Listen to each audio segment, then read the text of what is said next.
உங்களை வாழ்த்துகிறேன். உங்களோடு இந்த மாலை நேரத்தில் நிற்பதில் ஆண்டவருக்கு நன்றி செலுத்துகிறேன். ஆதாமை படைத்த ஆண்டவர் மாலையில் தான் அவரை சந்திக்கிறார். ஆதாமே எங்கே இருக்கிறாய் என்று.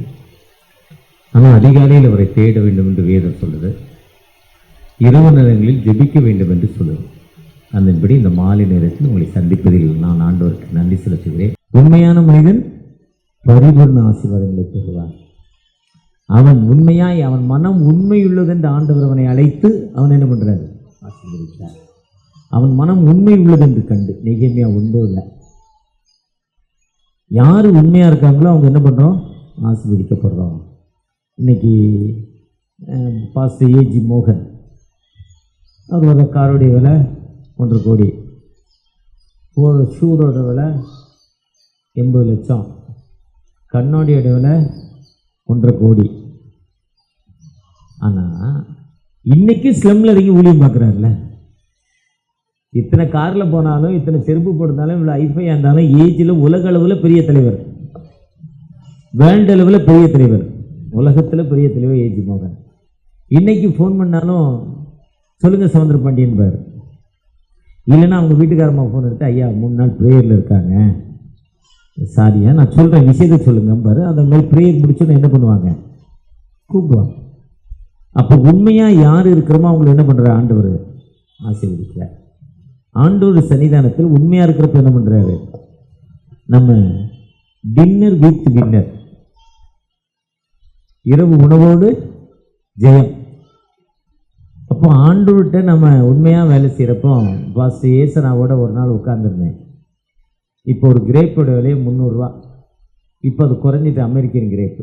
அது 4 வருஷத்துக்கு மேலே தான் வந்தது புதுசாக, இவ்வளோ பெரிய கிரேப்.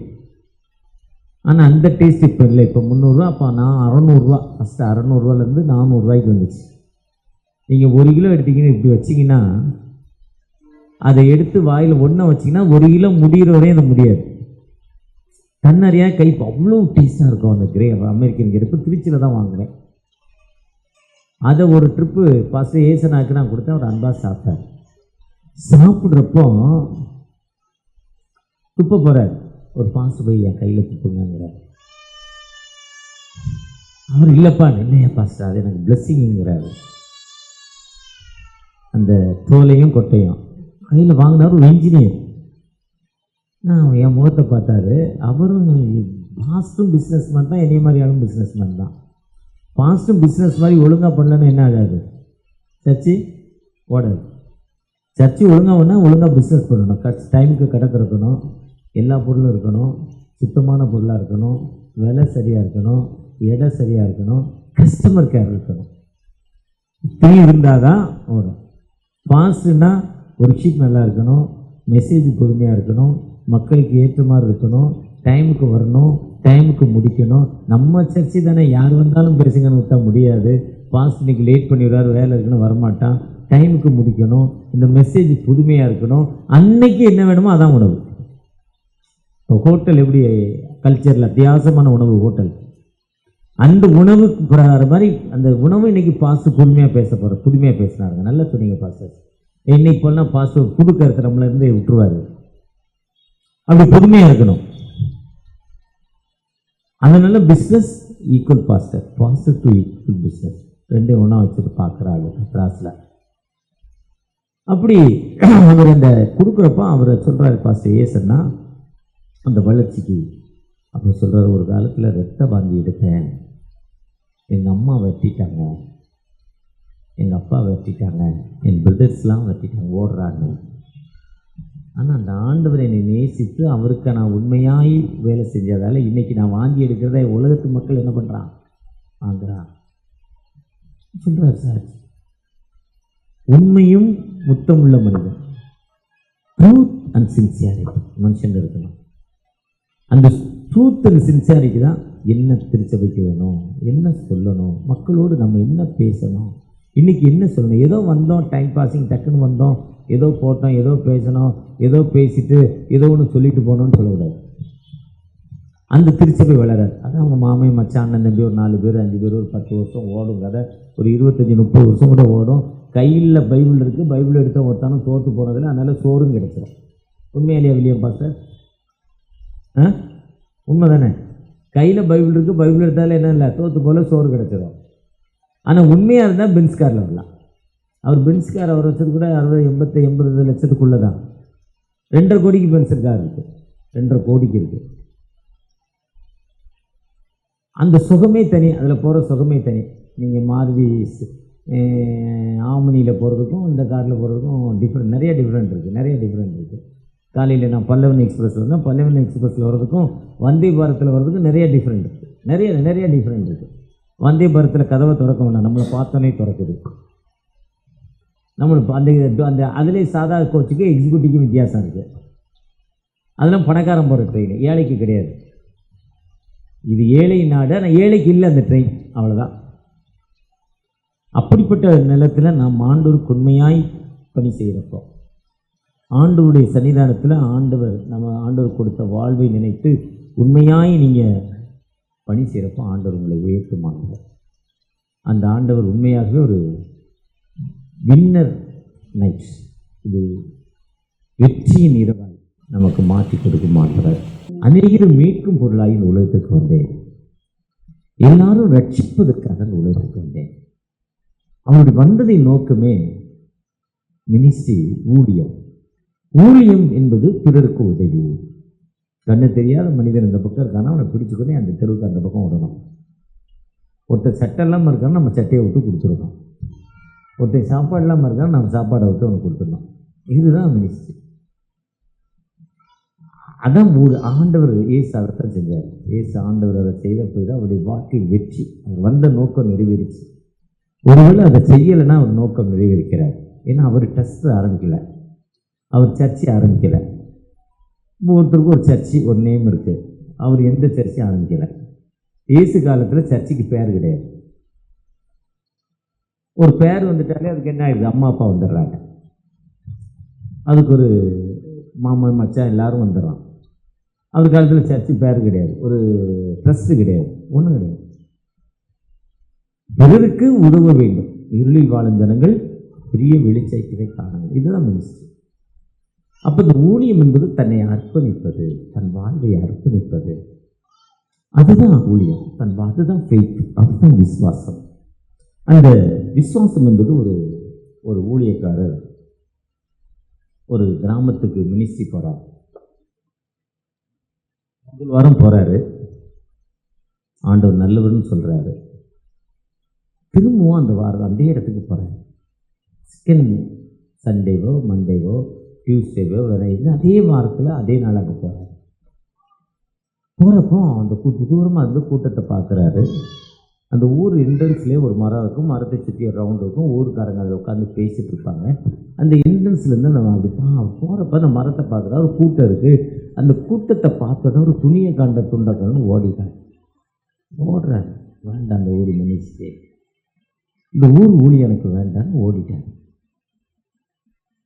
என்னடா இந்த மனுஷன் ஓடுறாருன்னா, அங்கேருந்து ஒரு மனுஷன் இவர் பின்னால் போடுறாரு. ஓடாதேங்கிறான், அவர் ஓடுறாரு. அந்த ஓடுற நாயை கண்டா விரட்டுற நாய்க்கு தொக்கு. அந்த ஓடுற நாய் அந்த பாயிண்டில் போய் நிற்கும். அதுக்குன்னு ஒரு எல்லை ஃபிக்ஸ் பண்ணியிருக்கோம். அந்த எல்லையில் ஃபிக்ஸ் பண்ணி நின்னோன்னே அந்த விரட்டுற நாய் இங்கே நின்றோம். அதுக்கப்புறம் ஓடாது. அது திரும்பி நின்று அப்படி ஒரு பார்வை பார்த்தோன்னே இந்த விரட்டுற நாயோட எல்லை முடிஞ்சிருது. அந்த எல்லைக்கு அப்புறம் இந்த போகாது. அனிமல்ஸ்க்கு பிராணிகளுக்கு எப்போயுமே ஒரு ஃபிக்ஸடு எல்லை. சிங்கம் ஒரு எல்லையை தாண்டி இன்னொரு எல்லைக்கு போகாது, புலி ஒரு எல்லையை தாண்டி இன்னொரு எல்லைக்கு போகாது, யானை ஒரு வழியாக வந்தால் அடுத்த வழியில் திரும்பாது. அந்த வழி தான், அந்த வழியில் யாரும் நிற்கக்கூடாது, அவ்வளோதான். மற்ற வழியில் பக்கத்தில் என்னாலும் கவலைப்படாது, யானை போய்கிட்டே இருக்கும், தொந்தரவே பண்ணாது. அது முன்னே அதுக்கு அதை போய் தொடுறப்ப தான் அதுக்கு சீன்போம். இது அனிமல்ஸ், ஆண்டுடைய படைப்பு அப்படி, ஆண்டுடைய எண்ணமே அப்படி. அப்போ அதே மாதிரி இவர் விரட்டினா, அவர் போகிறாரு, ஓடாதியான்னு அவர் ஓடுறாரு, அது நிற்கலை, இவர் விரட்டுறாரு, ஓட விரட்ட அவர் கடைசியாக நின்றுட்டு ஏன் ஓடுகிறார். அது ஒன்றும் இல்லைங்க, போன வாரம் வந்தேன், அந்த கூட்டத்தில் சீட்டு விளையாண்டுறதுனால அதை ஒருத்தனை அடிச்சிட்டான், இனிமேல் அந்த பக்கம் பார்த்தோன்னா அவன் என்ன பண்ணுவோம், கையால் எடுத்துருவேன்னு சொல்லிட்டான். அவன் இந்த வாரம் இருக்க மாட்டான்னு நினச்சிட்டு எட்டி பார்த்தேன், அவன் இருக்கிறான், அதனால் ஓடுவேன். போனவருமே பாம்பு கடிச்சவன் செத்து போனான். உன்னை என்னைக்கு அடித்தானோ அன்னைக்கு நான் அவன் பாம்பு கடிச்சு செத்து போனான். ஆண்டவர் உபாகம் 28ஆம் அதிகாரத்தில் சொல்கிறாரு, நான் உனக்கு இன்றைக்கு விதிக்கிற கட்டளை கருத்தாய் கைக்கொள்வாயானால். இந்த நாள் லேவியராகம் 26ஆம் அதிகாரத்தில் வாசித்தேன். என் கட்டளின்படி நடக்கிறப்போ ஒரு அனிமலும் நீ தொடாது, உன் பிள்ளைகளை தீண்ட முடியாதுங்கிற ரொம்ப வித்தியாசமான தாட். ரொம்ப பலமுறை படித்தேன், எனக்கு படிக்க ரொம்ப நல்லா இருந்தது, ஆனால் புரியதான் இல்லை. obey to the law, அவர் கட்டளைக்கு கீழ்ப்படியும், அவ்வளோதான். அந்த கட்டளைக்கு கீழ்ப்படி இருப்போம். உனக்கு விரோதமாக லேவியராகம் 23ஆம் அதிகாரத்தில் ரொம்ப தெளிவாக சொல்கிறாரு, அந்த கடவுள் எனக்கு கட்டளை நான் உனக்கு கொடுக்குறேன், என் கட்டளைக்கு கீழ்ப்படி இருப்போம். உன் பிள்ளைய சிங்கம் தொட முடியாது, உன் பிள்ளைய புலி தொட முடியாது, உன் பிள்ளை அனிமிகள் பிராணிகள் எந்த கொடிய மிருகங்களும் பிள்ளைகளை தொட முடியாதுன்னு சொல்கிறேன். அப்போ ஆண்டவருடைய கட்டளைகளுக்கு நாம் கீழ்ப்படி இருப்போம். உனக்கு விரோதமாய் உருவாக்கப்படும் எந்தவித ஆயுதமும் உனக்கு ஒரு வழியாய் வருவார்கள். 7 நீ அந்த இபாகம் 26, 24 சொல்றாரு, நீங்கள் எனக்கு செவி கொடுக்காமலும் கற்பனைகள் எல்லாவற்றின்படி செய்யாமலும். அந்த அடுத்த தொடர்ச்சி வந்தீங்கன்னா 22 உங்களுக்குள்ளே வெளியின் துஷ்ட மிருகங்களை வரவிட்டேன். do not permission, do not give the permission. நான் கொடுக்க மாட்டேன், வர முடியாது. என் பெர்மிட் இல்லாமல் பாம்பு வராது, என் பெர்மிட் இல்லாமல் சிங்கம் வராது, என் பெர்மிட் இல்லாமல் யானை வராது. வால்பாறையில் இந்த சிஸ்டமில் இருக்காங்க மனைவியோட சகோதரி, அவர் ஒரு வெல்ஃபேர் ஆஃபீஸர், சூப்பர்மேன். எந்த பாஸ்ட்டு போனாலும் ஒரு 10 பேர் வர்றாங்க, ஐயா வால்பாறையில் ரூம் போட்டு கொடு, சாப்பாடு கொண்டு சொன்னால் ரீசனபிளாக செஞ்சு கொடுப்பார். ஆக்சுவல் என்ன ரூம் வாடகையோ அந்த ரூம் உங்களுடைய ஃபெல்லோஷிப்லேருந்து வால்பாறை போகிறாருன்னு சொல்லுங்கள், நான் அவருக்கு ஒழுங்கு பண்ணித்தாரேன். ரீசனபிள் ரேட் கொடுத்தா நல்லா பண்ணி கொடுப்பார், சூப்பராக பண்ணுவார். அவர் ஒரு ட்ரிப்பு அதிராம்பள்ளி வால்பாறையிலேருந்து கேரளா திருச்சூர் வழியில் அதிராம்பள்ளி ஃபால்ஸ் இருக்குது, அந்த ஃபால்ஸ் போயிட்டு ரிட்டர்ன் ஆகிறார். சாயங்காலம் அவருடைய 2 பிள்ளைகள், ஒரு பிள்ளை கல்யாணம் பண்ணி 10 வருஷம் 3 குழந்தை அபார்ஷன் ஆகி 4வது குழந்தை தான் அந்த முதல் பையன். ஜெபர்சன் இன்னைக்கு ஃபைனல் இயர் இன்ஜினியரிங் பிஎஸ்சியில் கோயம்புத்தூரில் படிச்சிருக்கேன். இப்போ செகண்ட் பொண்ணு சிஎம்சி டாக்டராக போகிறா. அந்த 2 பிள்ளைகள் ஸ்கூல் படிச்சுட்டு இருக்காங்க. ஒருத்தர் 9th, ஒருத்தர் 8th. மாலை கருகருன்னு இருக்கிற நேரம் யானை ட்ரெஷர் பண்ணிச்சு. யானை விரட்டுது அவன் வண்டியை.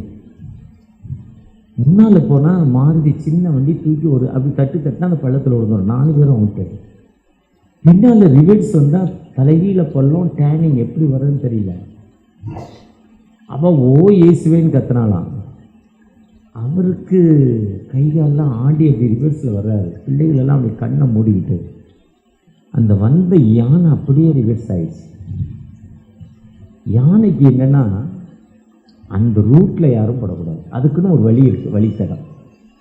மலையிலேருந்து இறங்கி அந்த பக்கம் போது இந்த ரோடு வழியாக போகுதுன்னா அதுக்கு இருக்க வழியில் யாரும் வரக்கூடாது, அவ்வளோதான். அது வந்தால் போக வந்துடும். அதுவும் சொல்கிறாரு, என்ன சொல்கிறாரு 22 லேவியராகம் 26, 22 துஷ்ட மிருகங்களை நான் வரவில்லை. ரொம்ப அழகாக சொல்கிறேன். கடந்த நாட்கள் எனக்கு கொடுக்கப்பட்ட அந்த வாக்கு தத்துவம் என்ன சொல்கிறாரா, நீ படி, இவ்விதமாய் நான் உங்களுக்கு செய்தும் இன்னும் நீங்கள் எனக்கு செவி கூடாது. நீங்கள் லிசன் பண்ணவே இல்லை. அந்த 18ஆம் வசனத்தில் உங்கள் பாவங்கள் நிமித்தம் பின்னும் ஏலத்தினே உங்களை தண்டித்து சொல்கிறார். அதுதான் உபாகம் 28ஆம் அதிகாரம். அந்த லேவியராகம் 26ஆம் அதிகாரத்தில் திரும்ப சொல்றார், கட்டளைகளை வெறுத்து என் ஆத்தும நியாயங்களை ஆலோசித்து என் கற்பனை எல்லாத்தையும் செய்யாதபடிக்கு என் உடன்படிக்கை நீங்கள் மீறி போவீர்களாக. அந்த எசேக்கியேல் 18:9 சொல்லுது, என் கட்டளையின்படி நடந்து எனக்கு உண்மையாக இருப்பானால் அவன் நீதிமான், பிழைக்கவே. எனக்கு ரொம்ப பிடிச்ச வசனம் இது மட்டும்தான் தெரியும், ரொம்ப நாளாக தெரியும். நீதிமொழி 18:9 ரொம்ப நாளாக தெரியும். என் கட்டளையிலிருந்து நேர்மையை கை கொண்டு ஒருவன் எனக்கு உண்மையாக இருப்பானால் அவன் பிழைப்பான். அவன் என்ன பண்ண மாட்டான், கிட்னி ஃபெயிலியர் ஆனாலும் ஹார்ட் ஃபெயிலியர் ஆனாலும் அந்த 70 80 வயது அவனுடைய வேலை முடிகிற என்ன பண்ண மாட்டான், ஆண்டவர்கிட்ட போக முடியாது. ட்ரெயின் ஏறினாலும் ஒரு பாஸ்ட் குருநாதனுடைய பாஸ்ட் ஒருத்தர் கொருக்குப்பேட்டையில் சிபி ரோடுன்னு ஒரு ரோடு இருக்குது, கொருக்குப்பேட்டையில் அம்பேத்கர் நகரில். அவருடைய பாஸ்டுடைய பையன் அப்பா பேச்சை கேட்கல, குடிகாரம், ஒய்ஃப் டைவர்ஸ் ஆகிட்டா. அப்பா ஏன்டா இருக்கிற இப்படி ஆகிட்டே, நல்ல மனுஷன் அப்பா, சூப்பர் மேன், 85 வயசு, பிடபிள்யூ இன்ஜினியரு, இங்கிலீஷில் தான் பாதி பேசுவார், அவ்வளோ சூப்பர் மேன். ஆனால் மகனால் அசிங்கம் இப்படி இருக்கேன்னு திட்டினோன்னே ஏன்டா செத்து போடான்னு வீட்டுக்கு முன்னால் ட்ரெயின் போகுது, டெல்லிக்கு போகிற ட்ரெயின், சென்ட்ரல்லேருந்து டெல்லிக்கு போகிற ட்ரெயின். அந்த பேசன் பிரிட்ஜுக்கும் பொருட்பட்டிக்கும் இடையில உங்கள் வீடு. அப்பா திட்டான், ராத்திரி 11 மணிக்கு போய் ட்ரெயினில் விழுந்துட்டான், நேரடியாக விழுந்துட்டான். ட்ரெயினுக்கு முன்னாலே ஒரு காலு கட்டாயிட்டு 14 எலும்பு உடைச்சிட்டான். நேற்று முந்தா நாள் நான் சென்னையில் இருந்தேன், என்னை பார்க்க வந்தான். அப்பாவுக்கு நினைவு நாள் கொண்டாடின பாஸ்டர், உங்களை பார்க்க வந்தேன். எங்கள் அப்பா ஞாபகமாக நீங்கள் உங்கள் அப்பாவோடு நீங்கள் ஒரு ஃப்ரெண்டு, நீ அப்பா கூப்பிடலன்னு திட்டேன். சாரி பாஸ்டர், நீங்கள் ரொம்ப பிஸியாக இருக்கீங்க. நானே பிஸியாக இருக்கேன், நீயே சொன்னா எப்படிறான்னு. ட்ரெயின் மோதி காலு கட்டாகி 14 எலும்பு உடஞ்சி, இங்கே கை உடஞ்சி, இன்றைக்கி அவங்க அப்பா இறந்து 1 வருஷம் முடிஞ்சு. 1 வருஷம் அப்பா இல்லாமல் ஆண்டவருடைய ஊழியத்தை நான் நிச்சயமாக வெற்றியோடு முடிச்சிருக்கேன். ஆண்டவர் நல்லவருன்னு சொல்கிறான். அப்போ அதுதான் நீ பிழைக்கவே பிழைப்பாய். அப்போ நான் கடந்த ஒரு 6 மாதத்துக்கு முன்னால் நீதிமொழி 18:9க்கு முந்தின 8வது வசனத்தை பார்த்தேன். அப்போ தான் அதனுடைய பேசிக்கே என்னென்னா, பணத்தை என்ன பண்ணக்கூடாது, வட்டிக்கு கொடுக்கக்கூடாது, பரிதானம் வாங்கக்கூடாது, புரோக்கர் ஃபீஸ் வாங்கக்கூடாது. நான் சொல்லலைங்க. இன்றைக்கி நிறைய பாஸ்டர் என்ன பண்ணுறோம், புரோக்கர் காசு கேட்குறோம். பொண்ணு பார்த்து கொடுத்தேன், மாப்பிள்ளை பார்த்து கொடுத்தேன், சிரிக்கிறார் எங்கள் பாஸ்டர், எனக்கு ஃப்ரெண்டு அவர். புரோக்கர் காசு மாப்பிள்ளை பார்த்து கொடுத்தேன். எதுக்கு இதை தாட்டை எனக்கு வந்துச்சே தெரியல. மாப்பிள்ளை பார்த்து கொடுத்தேன், பொண்ணு பார்த்து கொடுத்தேன், புரோக்கர் காசு கொடு, வீடு பார்த்து கொடுத்தேன், இடம் பார்த்து கொடுத்தேன், நான் உங்களுக்கு ஜோம் பண்ணேன்னு துட்டு கொடு, நான் ஜோம் பண்ணி தான் நீ வீடு கட்டினேன், எனக்கு காணிக்க கொடு, சந்தா கொடு. கேட்குறோம்ல, கேட்குறோமா இல்லையா? எனக்கு இல்லைங்க, கேட்குறேங்க. உனக்கு இருக்குது, நீ கேட்கல, நீங்கள் சொல்லிக்கிட்டு இருக்கீங்க. நானும் உங்களோட மோசமாக தான் ஒரு நாள் இருந்தேன். நானும் உங்களோட ரொம்ப ரொம்ப ரொம்ப கீழே இருந்தேன், ஒன்றுமே இல்லாமல். ஆனால் சொல்கிறாரு இந்த நீதிமொழி 18:8, வட்டிக்கு கொடாமலும் பரிதானம் வாங்காமலும். இதுதான் பாகம் 28:1. அதை பேஸ் பண்ணுறது தான் மார்க் 12:29, 30, 31. இஸ்ரவேலை கேள், உன் தேவனாய கர்த்தர். இதில் கொப்பாயிருக்க 2வது கற்பனை லவ், அன்பு. இந்த அன்பு வந்துட்டாலே என்ன ஆயிரும், பரிதானம் வாங்க மாட்டோம்ல, லஞ்சம் வாங்க மாட்டோம்ல, அடுத்தவங்க போட்டு கொடுக்க மாட்டோம்ல, அடுத்தவங்க கொலை பண்ண மாட்டோம்ல. அந்த லவ் எல்லாத்தையும் முடிச்சு. அதான் எஸ்எம்எஸ். 10 கட்டளை வாசிக்க முடியாதுன்னா, அந்த 2000 வருஷத்துக்கு முன்னாடி இயேசு கிறிஸ்து 10 கட்டளை உங்களால் வாசிக்க முடியாதா? நீங்கள் செல்லு கண்டுபிடிச்சிருவீங்க, நீங்கள் ஃபேஸ்புக்கு, ஐடி காலர். இப்போ அந்த இப்போ போன முந்தா நாள் நம்முடைய சிஎம், எதுலேயே ஒருத்தர் சிஎம் வந்து ஏதோ ஒரு கிராமில் நன்றி சொன்னார். நான் உடம்பு சொல்லாமல் தான் எல்லாரும் எனக்கு ஜெபிச்சிங்க, உங்களுக்கு தேங்க்ஸ்னு ஏதோ ஒரு இதில் சொல்கிறார். ஏதோ ஒரு எஸ்எம்எஸ்ஸு, அந்த ஃபேஸ்புக் மாதிரி அவர் ஏதோ ஒன்று சொன்னார். எனக்கு பேரே வாயில் வரல, நம்ம வெள்ளக்காரன் இல்லை. முதல் நம்முடைய பிரைம் மினிஸ்டர் உள்ள சொல்கிறார், அவருக்கு ஒரு ஏதோ ஒரு நன்றி சொல்கிறார். ட்விட்டர் விக்டர் எல்லாம் தான். என்னன்னா அதெல்லாம் சின்ன வரி. அன்பும் பாசமும் நிறைந்த அம்மா அப்பா அவர்களுக்கு நன்றி, நான் நலம், நீங்கள் நலமா, என்னுடைய பாஸ்டர் நல்லா இருக்கார், பாஸ்டர்மா நல்லா இருக்கு. முன்ன இதான் இன்டர்நெட்டில் 1.5 பக்கம் வந்த பிறகு தான் எனக்கு ஒரு 500 ரூபா பணம் வேணுமா, உடனே அனுப்புங்க. இப்போ ஐ வாண்ட் 500 rupees ப்ளீஸ் தண்ணி, முடிஞ்சு போச்சு. அட்வான்ஸ் டெக்னாலஜி அப்படி போயிடுவோம். அதனால தான் இயேசு கிறிஸ்து அந்த 2000 வருஷத்துக்கு மேலே எஸ்எம்எஸ் ஆக்கிட்டு போயிட்டார். அந்த எஸ்எம்எஸ் தான் லவ். இப்படிலாம் நீ லேவியராக 26ஆம் அதிகாரத்தை வாசித்து நீ இன்னைக்கு முட்டு கொடுக்க முடியாது, எஸ்ஐகள் 18 வாசி கொடுக்க முடியாது, உபாகம் 28 வாசி நீ 1லேருந்து 9 வசனத்தை வாசிக்க முடியாது. நீ கர்த்தருடைய கட்டளை என்னன்னா, நமக்கு கொடுக்கப்பட்ட, நீங்கள் வந்த மெசேஜ் என்னங்க, இப்போ என்னங்க நீங்கள் கதை பேசிட்டு இருக்கீங்கன்னா, நம்ம கொடுக்கப்பட்ட கட்டளையே பிறரை நேசிப்பது லவ்.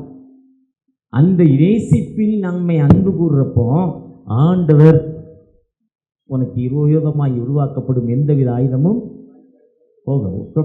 தொடவே முடியாது.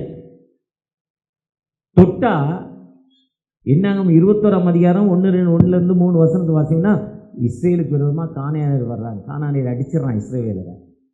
ஒன்று இஸ்ரேலுக்கு ஒரு முழங்கால போட்டு முட்டி போட்டு ஜெபம் பண்ணுறான், நீ எனக்கு செவி கொடுப்பீரானா, அவங்க ஜெபம் பண்ணுறாங்க. அதுதான் சங்கீதம் 18. நீர் எனக்கு செவி கொடுப்பீரா. நீங்கள் மக்கள் எங்களை அடிக்கிறான், நீங்கள் எனக்கு செவி கொடுப்பீங்கன்னா நாங்கள் அவங்களை அடிக்கிறோம், கொன்றுட்டோம். கானானியரை உபாகம் 7ஆம் அதிகாரம் 7ஆம் வசனத்தில் அவருக்கு விரோதமாக நம்ம ஜனங்கள் ஏமோரியர், கானாரியர், பெலிசி, அந்த 7 ஜாதியை சொல்லுவாங்க. அது ஜோசுவாவில் சொல்லியிருக்காங்க. அந்த கானானிய பெண் தான் மத்தேயு 15 சன் ஆஃப் டேவிட் ப்ளீஸ் ஹெல்ப்பிங்கிறார். அந்த கானானிய பெண் தான். அந்த கானானியர் அருவருப்பான மக்கள். அந்த மக்கள் இஸ்ரேல் மக்களை அடிக்கிறாங்க. அப்போ அந்த மக்கள் ஜெபம் பண்ணுறப்போ என்ன ஆகுது, நீர் எனக்கு ஒப்பு பண்ண அவங்களை அடிக்கிற, நீர் எங்களுக்கு செவி கொடுங்க, லிசன் டு மீ, எனக்கு செவி கொடுங்க. என்னாம 22, 22, 23, 24 எல்லாத்துக்கும் தெரியும். சூப்பர் பகுதி. இஸ்ரவேலை ஆசீர்வதிப்பது எனக்கு பிரியம். அதில் தான் கழுதை பேசும், அதெல்லாம் கழுதையும் பேசும். டேய் முட்டாள், நம்மளை மாதிரி பாஸ்டரை பார்த்து முட்டாள் கிறுக்கனே, இவ்வளோ நாள் ஒழுங்காக கூட்டு போல, அறிவு இல்லைடா. முன்னால் போகிற தெய்வதூதன் கத்தி வச்சிருக்கா, நம்ம மனவனை குத்தி கொண்டிருப்பான், காப்பாற்றுறேன்டாங்கிறான். கழுதை பேசுது. நேரம் வரப்போ யாரெல்லாம் காப்பாற்றுறாங்க, கழுதை கூட நம்மளை காப்பாற்றுது. அது லேவியரகம் 21 அந்த மிருகங்கள்லேருந்து காப்பாற்றுறாரு பாருங்க. அது என்னன்னா அந்த இம்மோரியம். பெரிய கூட்டம் வந்துருச்சுடா, நம்மளை பெரிய கூட்டம் இல்லை, கடவுளால் ஆசீர்வதிக்கப்பட்ட கூட்டம், 6 லட்சம் பேர், நம்மளை கொன்றுவான், இப்போ நம்மளை சாகடிச்சிடலாம்.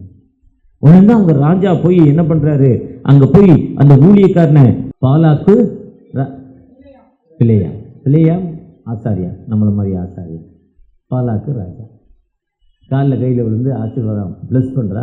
கொல்ல கூட்டு வாடான்னு கூப்பிட்டு வந்தால் அவர் சொல்கிறார் ப்ளஸ் பண்ணிடுறாரு. கடவுள் சொல்கிறாரு ஆணையே போவாதரா, மக்கள்ரா கேட்கணும்னா அவன் துட்டுக்காக போகிறான். சில பேர் துட்டுக்காக சொல்கிறாங்கல்ல. ஒரு பாஸ்டர் அவங்க அப்பா சொன்னாருன்னு அவன்கிட்ட போய் இந்த பொண்ணை கல்யாணம் பண்ணலாம், அவன் கதை அவ்வளோதான்டா, கடவுள் என்னோடு பேசியிருக்கான்னு போயிட்டு இருக்குதுன்னு சொல்லுவான். அவன்கிட்ட நம்மளாம் இருக்கோம், கடவுள் என்கிட்ட பேசியிருக்கிறாரு. கடவுள் பைபிள் திறந்தால் எல்லாத்துக்கும் தான் பேசுகிறாரு. தொடர்ந்து படிச்சிங்கன்னா எல்லாத்துக்கூடையும் பேசுவார். காலையில் ஏதோ ஒரு நேரத்து வாக்குத்தத்தத்தை படிச்சு, அப்போ எனக்கு இவன் எதிரி, அவங்க கூட நீங்கள் இன்றைக்கி என்ன பேசுறீங்கன்னு கேட்டேன். ஒரு என்னை ஆசீர்வதிக்கன்னு சொல்கிறீங்கல்ல, அப்போ அவனை கொன்றுவீங்கன்னு பேசுனீங்களான்னு நான் கேட்டேன் ஆண்டவர்கிட்ட திரும்ப. அது எப்படி சொல்லுவார்? எல்லாருக்கும் அவர் ஒரு பிள்ளைகள் தானே, அவனும் பிள்ளை இவனும் பிள்ளை தானே. வேதம் என் காலிலுக்கு தீபமும் என் பாதைக்கு, அது என்னை எப்போதுமே வழிநடத்தும். வேதம் குறைவற்றதும் ஆத்துமாக்கை உயிர்ப்பிக்கிறது. இந்த வேதம் மனிதனை என்னாலும் நம்மளை உயர்த்துது. இந்த வேதத்துடைய கட்டளின்படி நடக்கிறப்போ ஆண்டவர் நம்மை உயர்த்தும் ஆண்டவர். அந்த வேதத்தை நம்ம வாசித்து அந்த கருத்தை நாம் புரிந்து நாம் அதன்படி செய்ய கவனமாக இருந்து, வாசி எவ்வளோ நல்லா இருக்கிறாரு, வருமானமே இல்லை, ஆனால் எவ்வளோ உண்மையாக இருக்கிறாரு, எவ்வளோ நல்லவனாக இருக்கிறாரு. அந்த பார்வைக்கு, மக்களுடைய பார்வைக்கு அப்படி போயிட்டனாலே நம்முடைய லைஃப் வேகமான ஒரு லைஃப், வேகமான முன்னேற்றம். ஏன்னா சிலுவை தான், சிலுவை என்பது பாடு, மரணம், வேதனை, அதுதான் கிறிஸ்தவம். கிறிஸ்தவம் என்பது கடவுள் நாமத்தில் உங்களை சபிச்சு செத்துப்போ சாகடிக்க மாட்டாங்க. சாகடிக்க ஆண்டவர் விரும்புகிறாங்க. அவர் எலியாவை பார்த்துக்கே, நீ கொல்லாத 450 பேர் தான்டா பொண்ணை, என்கிட்ட பல லட்சம் பேர் இருக்காண்டா சொல்லிட்டார்ல. எனக்கு அவங்க பிள்ளை, அவனுக்கு தெரியலடா, உனக்கு தெரியும், நீ தெரிஞ்சு தப்பு பண்ணுற, தெரியாமல் தப்பு பண்ணுறான், அவனை மன்னிப்போ உன்னை மன்னிக்க மாட்டான், எனக்கு காண்டவர் சொல்கிற வார்த்தை தான்.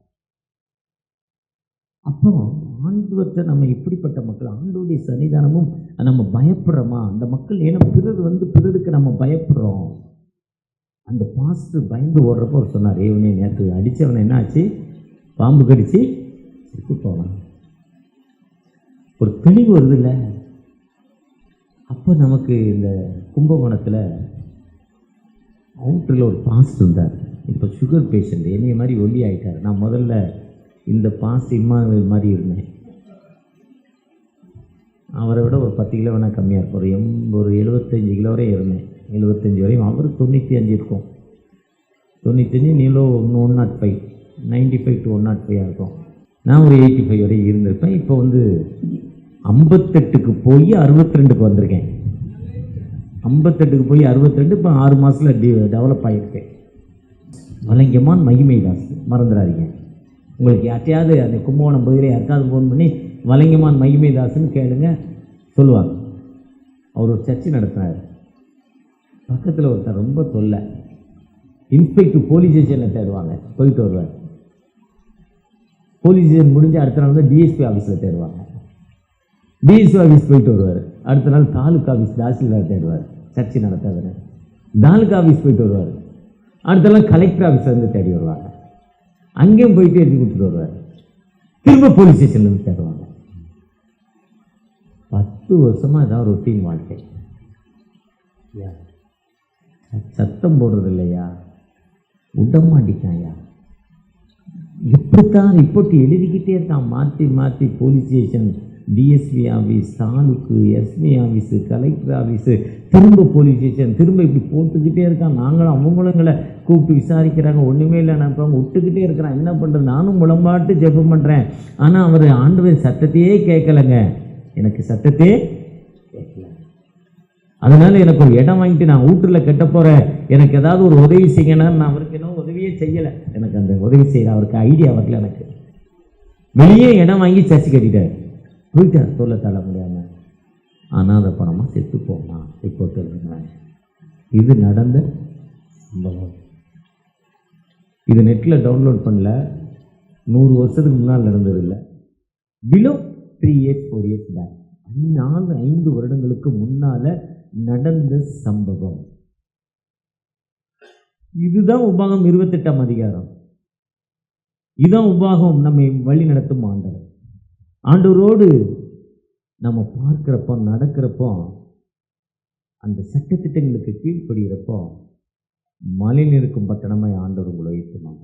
பொதுவாக இந்த நாளில் ஆண்டவருடைய உன்னத பணிக்கு இந்த வின்னர், அருமையான, நான் வசனத்தை தென்ன எனக்கு அதில் வசனம் இல்லை.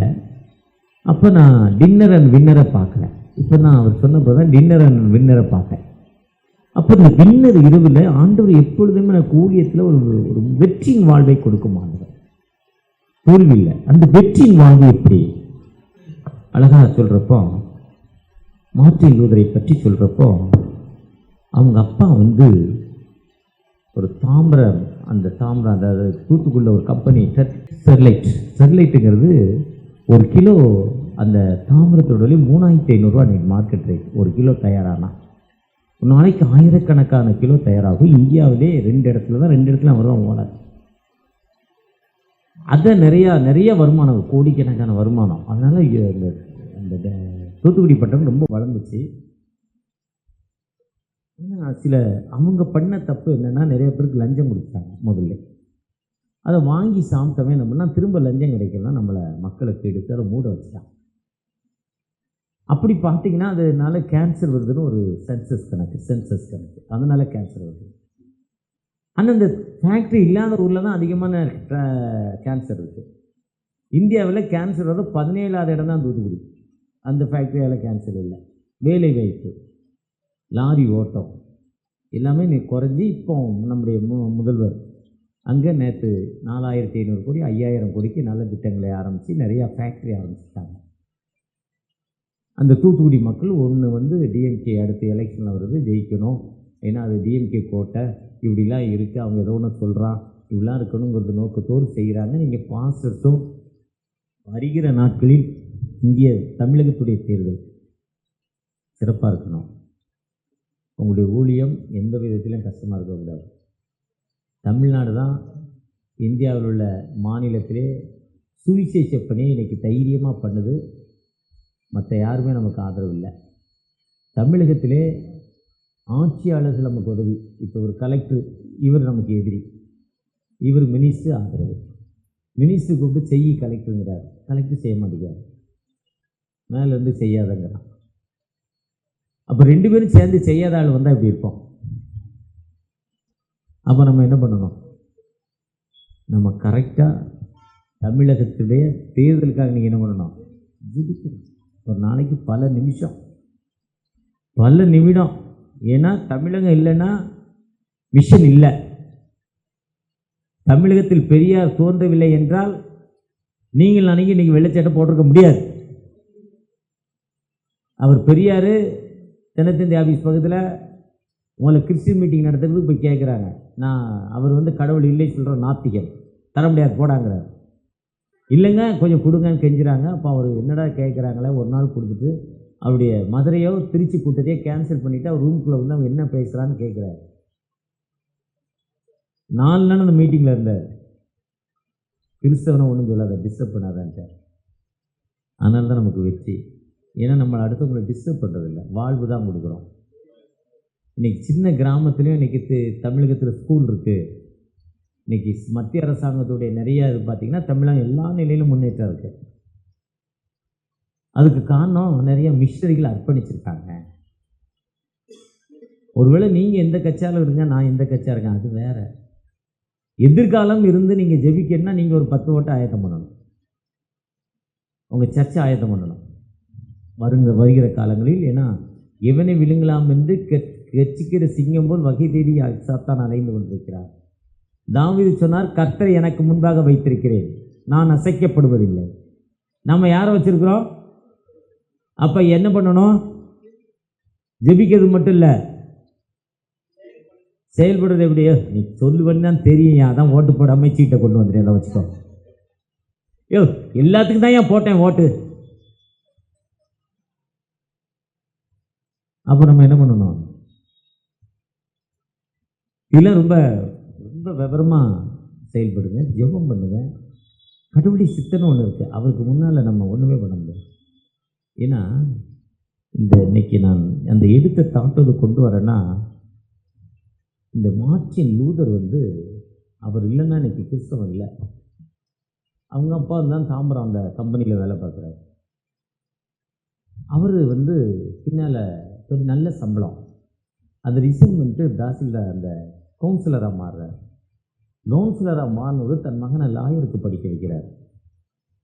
லாயருக்கு படிக்க போன மார்ட்டின் லூதர் மாயர் படிச்சுட்டு இருக்கப்போ ஏதோ கஷ்டம், ஊரில் ஒரு பெரிய வெள்ளம், சைக்கிளோன் விடுது. அந்த வெள்ளம் வந்ததால் அவங்க அழிக்கப்படுறாங்க. அந்த வெள்ளத்தில் இழுத்துக்கிட்டு போய்கிட்டு இருக்கோம். என் தேவனே என் தேவனே ஏன் என்னை கைவிட்டீங்கன்னு சொல்லி ஆண்டவரை நோக்கி ஜெபம் பண்ணுறாரு. வந்தால் நான் ஒரு சாமியாக துறவியாகி உங்கள் ஊழியத்தை செய்கிறேன். மார்ட்டின் லூதர் தன் வாழ்வை ஒப்பு கொடுக்கிறார். மாற்று துறவியாகி, துறவினா முற்றும் துறந்தவர், மனைவி இருக்கக்கூடாது, பிள்ளை இருக்கக்கூடாது, ஆசை இருக்கக்கூடாது, எல்லாத்தையும் விட்டுட்டு காட்டை பார்த்து ஓடிடுறது. புத்தர் ஏன் போனார்னா, புத்தரை பற்றி எப்படிடா இருப்பான்னு அவங்க அப்பா கேட்டார். ஒரு சாமியார் சொன்னால் அவன் பிள்ளை வந்து துறவி ஆயிடுவான். 2 ஒன்று பெரிய ராஜா இல்லை துறவி. துறவியார்னா நம்ம துறவியாக போகாமல் இருக்கோன்னா என்ன பண்ணால் வீட்டை விட்டு வெளியே அனுப்பாத. அவன் கஷ்டத்தை பார்க்கக்கூடாது, அவன் சாவை பார்க்கக்கூடாது, ரெண்டையும் பார்த்தான்னா ஏழ்மையை பார்க்கக்கூடாது. வயசான மனிதர் என்னை மாதிரி அவரை மாதிரி வயசான மனிதனை உட்கார முடியல, உட்கார்ந்தா எந்திக்க முடியல, எந்திரிச்சா நடக்க முடியல, எங்களுக்கெல்லாம் இவ்வளோ கஷ்டம் இருக்குது, எனக்கு அவ்வளோ கஷ்டம் இருக்குது, உடம்புல இருக்குது, வேதனை இருக்குது, இப்படிலாம் இருக்குது, அதனால் இப்படிலாம் பார்க்கக்கூடாதுன்னு வச்சுருந்தாரா. வீட்டுக்குள்ளே வச்சுருந்தாரா. ஆனால் ஒரு நாள் வெளியே போகிறப்போ ஒரு ஏழையோ ஒரு மரணத்தை பார்த்துட்டா உடனே எல்லாத்தையும் தூக்கி போட்டு துறவியாக போயிட்டாரு. தான் துறவி, முற்றிலும் துறந்துடுறது. வாழ்க்கையே மாயம். செத்து போன பிறகு தூக்குறப்ப இது வெயிட்டுன்னு தெரியுது, இது மேலே வச்சா எனக்கு இது கண்ணாடி வச்சுருக்காங்கன்னு தெரியும். செத்து போன பிறகு வச்சா தெரியுமா என் மேலே என்ன வச்சாலும், பக்கத்தில் உட்காந்து அழுதாலும் கேட்காது. அதுதான் துறவி, செத்து போன வாழ்க்கை தான். இப்படி துறவியாக போயிட்டார் மார்ட்டின் லூதர். துறவியை போய் உண்மையை தேடுறாரு. உண்மை எங்கெங்கேயோ தேடுறாரு, எங்கெங்கேயோ தேடினாலும் அந்த உண்மை எங்கேயுமே இல்லை. அப்போ இயேசுங்கிற ஒரு நபத்தை தான் உண்மையை தெரியுது. அந்த இயேசுவை தேடி வர்றார். அந்த இயேசுவை பற்றி தெரிவதற்கு வேதத்தை வாசிக்கிறார். வேதத்தை வாசிக்க வேதம் வந்து கிரேக்க எபிரேய மொழியில தான் இருக்கு. எவனுக்கு கிரேக்க எபிரேயம் தெரியுமோ அவன் தான் இதை வாசிப்பான். அப்போ இது எல்லா மக்களும் இந்த உண்மையை தெரிந்து கொள்ளணும்னா எல்லா மக்களும் ஒளி உள்ள வாழ்வுக்கு வர வேண்டும் நினைக்கிறார். அப்போ அதை வந்து மொழிபெயர்க்குன்னு நினைக்கிறேன். மொழிபெயர்க்கு தெரிஞ்சிருப்போம். 1331 ஒருத்தர், 1300 ஒருத்தர் இங்கிலீஷ் தெரிஞ்சவர் மொழிபெயர்க்க நினைக்கிறாரு. அவரை வந்து அடிச்சே கொண்டுட்டாங்க. அடிச்சு கொண்டுட்டான். அன்னைக்கு இருந்த கிறிஸ்தவன் அடிச்சு கொண்டுட்டான். அன்னைக்கு இருந்த இயேசுவை பறைசாற்றும் கிறிஸ்தவன் அடித்து கொண்டு விட்டான். அடித்து கொண்டவுடனே பாரு, இது எப்படினாலும் கடவுளுடைய வாக்கு தந்தோன்னா 1430 இன்னொருத்தர் வந்து அதை எடுக்கிறாரு. அவரை மண்ணெண்ணை ஊற்றி பெட்ரோல் ஊற்றி அடிச்சிட்டான். அப்போ அவருக்குள்ளேருந்து ஒரு ஒளி வெளியே வருது. அவருக்குள்ள அந்த எரிக்கிறப்போ ஒரு ஸ்பிரிட் அவருக்குள்ளேருந்து வருது. அது சொல்லுது, நினச்சதை செய்யாமல் இது வெளியே வராது. இதில் பார்த்து அந்த பவர் தான் மார்ட்டின் லூதருக்குள்ளே போது 100 வருஷம் கழிச்சு. அவர் என்ன பண்ணுறாரு, 19 புதிய காரியங்களே அக்டோபர் 31 1531 வாட்டிக்கன் திருச்சபை தலைமை திருச்சபையில் 19 புதிய காரியங்களே உண்டாக்குகிறார். புல்பிட்டில் எல்லாரும் பேசலாம், பைபிள் எல்லாரும் வச்சிருக்கலாம், பைபிள் எல்லாரும் வாசிக்கலாம், எல்லாரும் பிரசங்கம் பண்ணலாம், எல்லாரும் பாஸ் ஆகலாம். இந்த ஜாதிக்காரன் இல்லை, யூகத்தில் இந்த ஜாதிக்காரன் தான், அந்த ஆபிரகாமுடைய ஜாதிக்காரன் தான் பாஸ் ஆகணும். அவன் தான் போலேருந்து கைபர் கணபாய் வழியாக அங்கே வந்து அவன் தான் இன்னை நம்மை அடிமைப்படுத்தி கொண்டிருக்கான். ஒரு சரித்திரம் சொல்லுது. அந்த ஆபிரகாமுடைய வம்ச வழியில், ஆபிரகாம் வம்சம் 12 வம்சத்தில் அந்த அந்த யார், அந்த இவன் ஆரோனுடைய வம்ச வழி லேவி கோத்திரம். அந்த கோத்திரத்தில் ஒருத்தன் வந்து திருத்தரமாக உள்ளே வந்து அந்த ஒருத்தன் வந்த குடும்பம் தான் இன்றைக்கி நம்மளை அடிமைப்படுத்திக்கிறதுக்குன்னு அவன் சரித்திரம் சொல்லுது. அவன் தான் பெரிய ஆளாக இருக்கான். அந்த பேக்ரவுண்ட் தான் நம்மளை பெரிய ஆள் ஆகியிருக்காங்க. நீ தலையில் துண்டு கட்டக்கூடாது, காலில் செருப்பு போடக்கூடாது, எங்களோட உட்காரக்கூடாது, எங்களோட பஸ்ஸில் வரக்கூடாது, நம்மளை படிக்கக்கூடாது, நீ கை நாட்டாக இருக்கணும், செருப்பு தைக்கணும், நீ மரம் ஏறணும், நீ சாணி எள்ளணும், நீ பாத்ரூம் கழுவணும், உனக்கு அதான் வேலை, நீ அதான் உனக்கு குலக்கல்வி, நாங்கள் தான் இதெல்லாம் சொல்லுவோன்னு சொல்லி ஏமாத்திருக்கேன். அதுக்கான மக்கள் ஆட்டம் போட்டுக்கிட்டு இருக்கான். அந்த கோத்திரத்தில் ஒரு கோத்திரம் தான். அவர் சொல்கிறார், இல்லைப்பா எல்லாரும் எல்லாம் செய்யலாம். 1931 அப்போ போய் 19 புதிய காரியங்களை சர்ச்சில் ஒட்டிடுறாரு. ஒட்டினோன்னா அவரை தேடுறாங்க. அந்த பெரிய சர்ச்சில் வாட்டிக்கனில் எத்தனை பேர் பார்த்துருக்கீங்களோ, பேதுருடைய திருச்சபை, மத்தேயு 16 சொல்லப்பட்ட அந்த திருச்சபை, பேதுரு மேல் கல்லை கட்டுவ அந்த திருச்சபை, அதில் சொட்டிடுறாரு.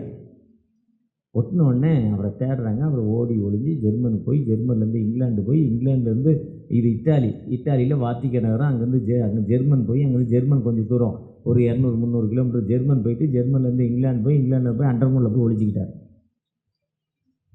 இந்த ஒளி, அந்த 2 பேர் ஒளி இன்னொரு டைரியில் அவங்க பேர்லாம் எழுதி வச்சு தான் இதில் எழுதலை. அதுலேருந்து வந்ததுதான் வேதாகமம். வேதாகமுடைய மொழிபெயர்ப்பு அப்படித்தான் அவர் வேதாகமத்தை ஆங்கிலத்தில் மொழிபெயர்க்கிறார். ஆங்கிலம் என்பது எல்லா மக்களுக்கும் தெரிந்த ஒரு மொழி. அந்த ஆங்கிலத்தில் வந்ததான் சீகன் பால் நமக்கு தமிழில் 1709 ஜூலை 9 மொழிபெயர்த்து கொடுத்தார். 709 சீகன் பால் நமக்கு ஒளிபெயர்த்து கொடுத்தார். இதோடைய புதிய காரியம் என்னென்னா, இந்த வேதாகமம் நாம் மற்றவர்களுக்கு போதிக்கிற ஒரு வேதாகமம். இந்த வேதாகமம் என்பது என் கால் எழுத்து தீபம். நம்ம பயப்படாது, எல்லா நிலையிலும் நம்ம உயர்த்தும் வேதாகமம். எல்லா நிலையும் நமக்கு என்ன வேணுமோ அதை எல்லா நிலையிலும் செய்யும் ஒரு வேதாகமம்.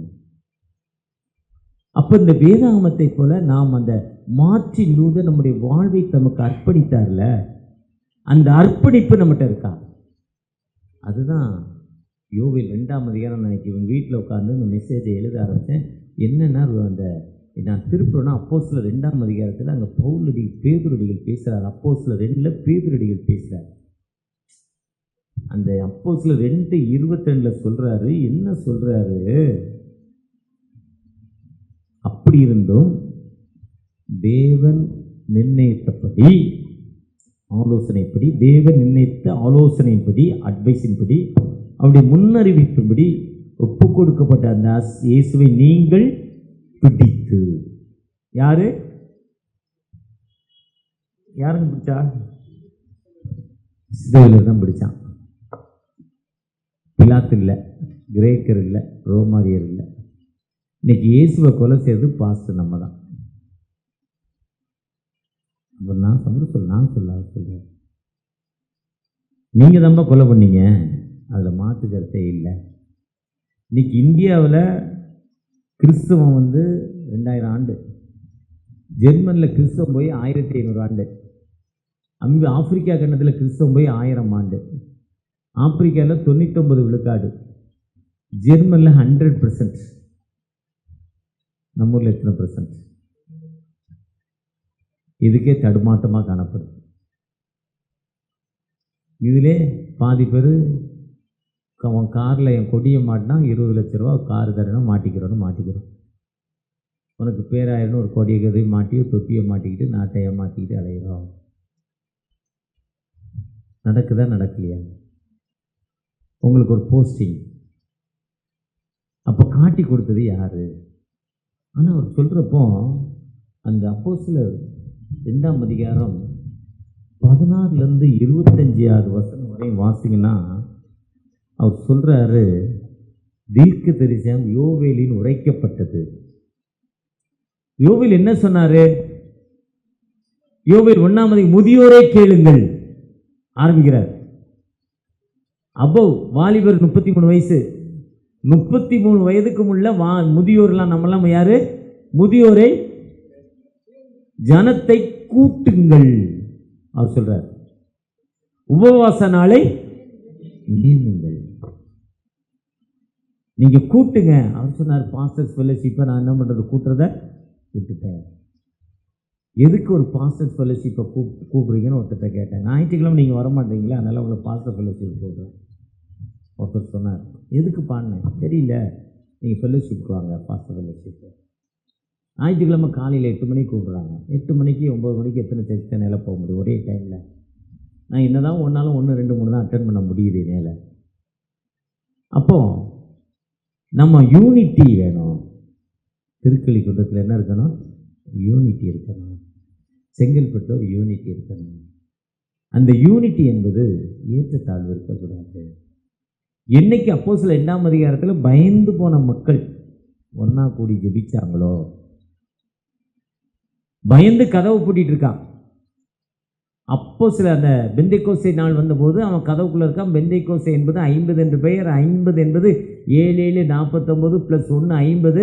இயேசு கிறிஸ்து உயிரோடு எழுந்து அந்த பெந்தைக்கோஸ்தே நாள் வரப்போ 7 வாரம் அன்னைக்கு தான் பரிசுத்தாவின் வல்லமை பெற்ற நாள், பெந்தைக்கோஸ்தே திருநாள். அந்த உயிரோடு எழுந்த நாள்லேருந்து 7 வாரம் 7 7 49 + 1 பெந்தைக்கோஸ்தே +1 50.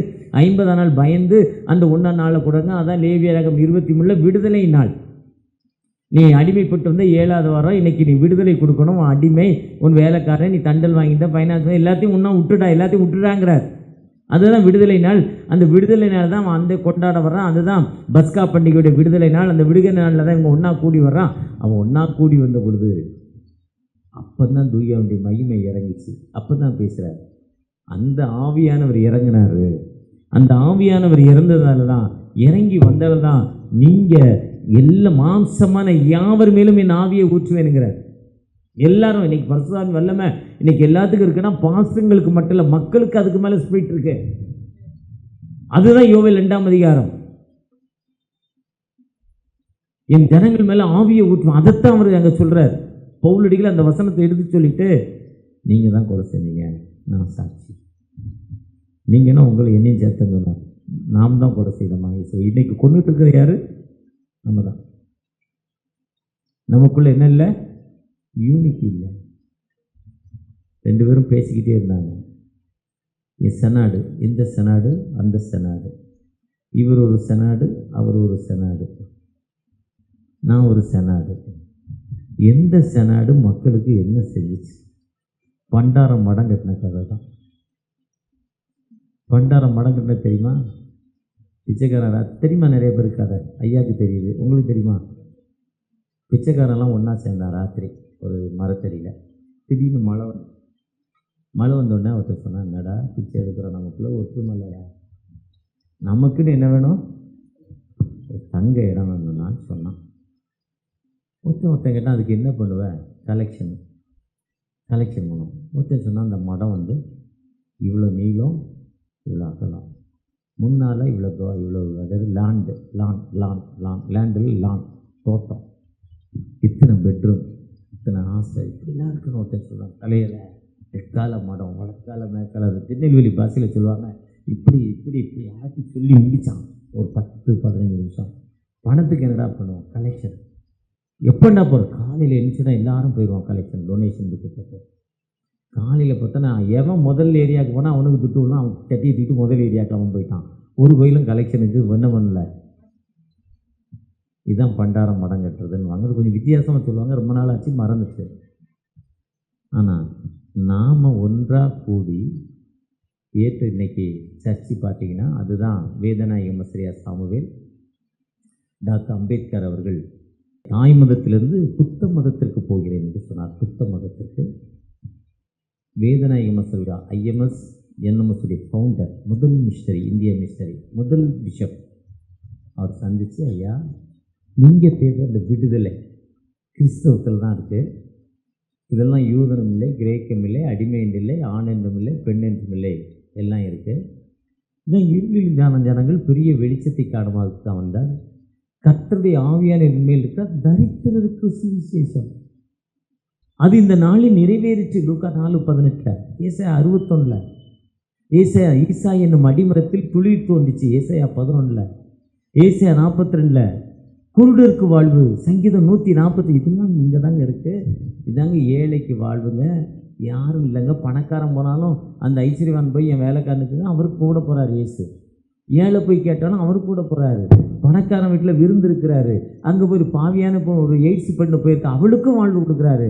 இவர் தான் ஏற்றத்தாழ்வு பார்க்குற கடவுள். நீங்கள் இங்கே தான் வரணும்.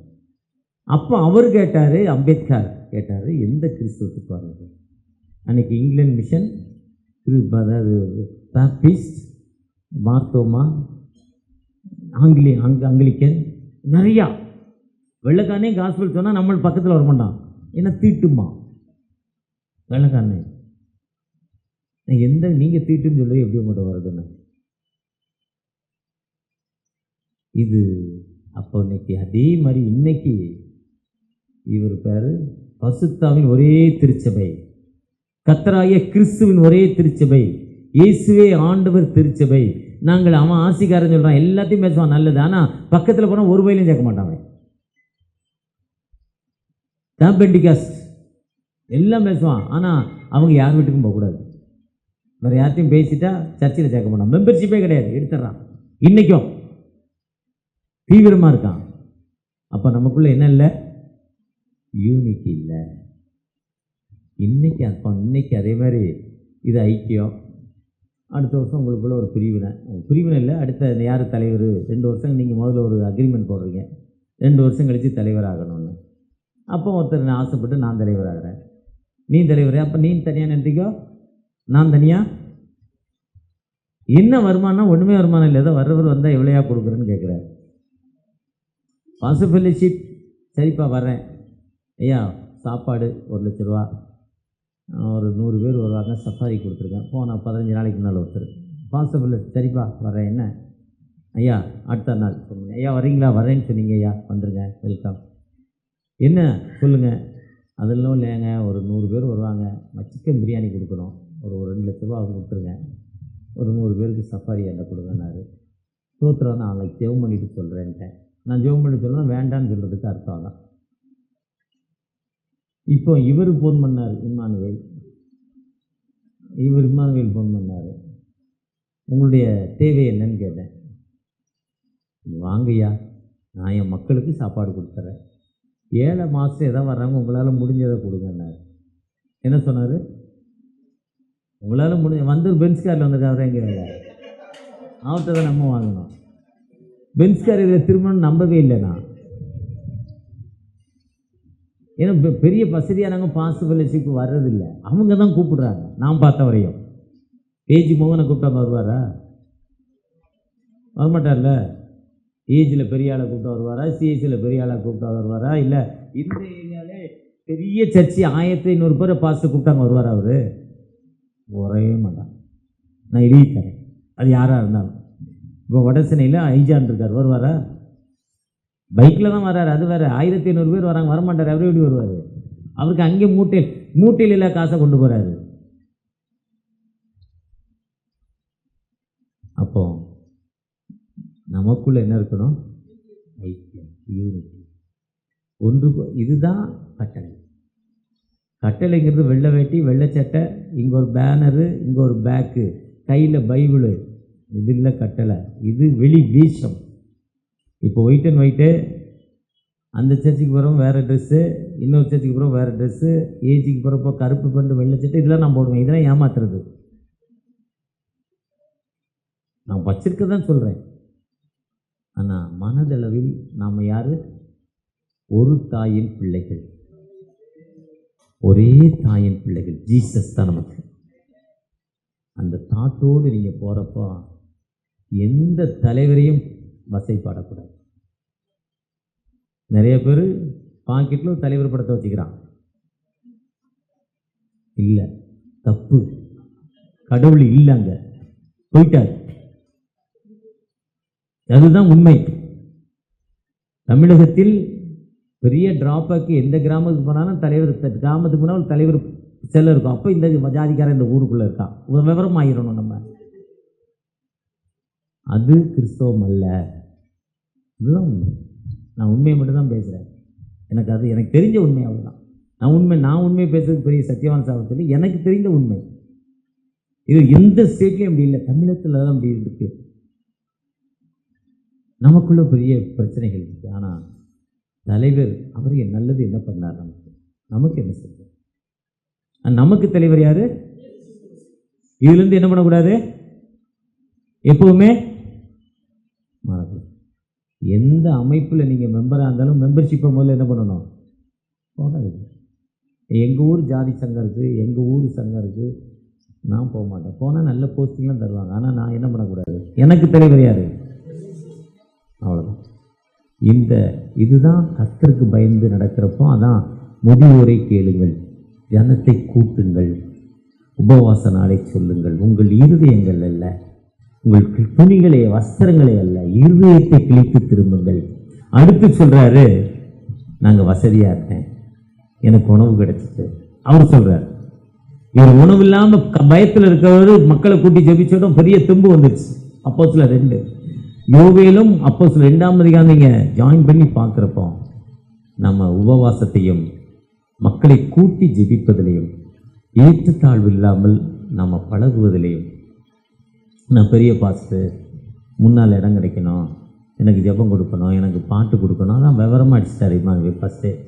இது பாஸ்டர் ஃபெல்லோஷிப் இல்லை, வின்னரு. அதனால் எல்லாத்துக்கும் பாட்டு ஜெபம் இல்லை. அவரோட ஒர்க்ஷிப்பை முடிச்சுட்டு போயிட்டார், அடிச்சுட்டு போயிட்டார்ல.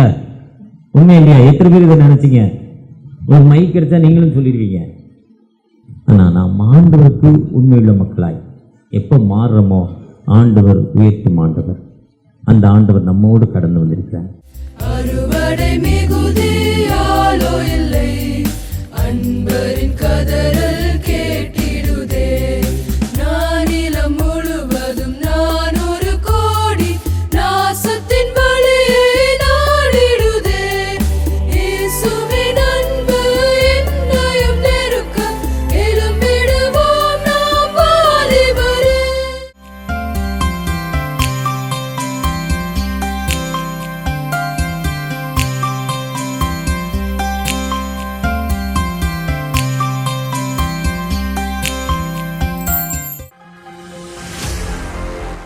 இன்றைய வேத வசனம் ஏசாயா 1ஆம் அதிகாரம் 19ஆம் வசனம். நீங்கள் மனம் பொருந்தி செவி கொடுத்தால் தேசத்தின் நன்மையை புசிப்பீர்கள். ஆமென். Today's Bible verse Isaiah chapter 1 verse 19. If you are willing and obedient, you shall eat the good of the land. Amen.